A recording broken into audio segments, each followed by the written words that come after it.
সপ্তাহ আগে। একই মরা গরু কাইতে আনছিলা? হ্যাঁ। হ্যাঁ, এরা বেচে কিনা মূলত ইয়াটা গোস্তটা? আমার বাপ তোমার বাপের নাম কি? তোমার বাপের নাম? হ্যাঁ?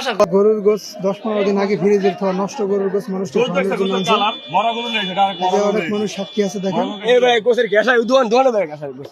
এই যে হলো বিক্রেতা। এই দাও গোস।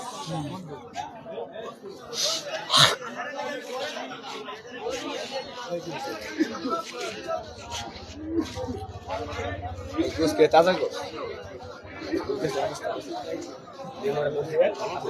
আমরা যাও আসার সাথে সাথেই দোকানদার সব মালামাল নিয়ে পলান ধরছে, ঠিক আছে? গরুর গোস কি পচা? পচা। কয়দিন আগে এটা কয়দিন আগের? এক সপ্তাহ আগে। একই মরা গরু কাইতে আনছিলা? হ্যাঁ। হ্যাঁ, এরা বেচে কিনা মূলত ইয়াটা গোস্তটা? আমার বাপ তোমার বাপের নাম কি? তোমার বাপের নাম? হ্যাঁ? ভাষা কই? বাসা খালে গেল। আর তোমার বাপ খালে গেলা? হে বাপ বলছে আমি আইতে আসি কিন্তু তোমার লগে যে লোকজন আছিল তারা কই? আর গেছে যা। তোমার যে পলাই গেছে সব? হ্যাঁ। তোমার একলা ফালাই দিয়ে গেছে না? এটা কি পচা গোস্ত মূলত? হ্যাঁ। কয়দিন আগের গোস্ত? এক সপ্তাহ আগে। আচ্ছা, তা তোমরা এগুলো বাজারে আনছো কিল দিকা? ভাই আমি তো কিছু জানি না, আমারে লয়ে গেছে। জানে কেডা? জানে আমার বাপে আর যারা কাম করছে ওরা আমারে লয়ে গেছে। এখন তোমার আটকাইছিল লিখে না? হ্যাঁ। ঠিক আছে, সুন্দর।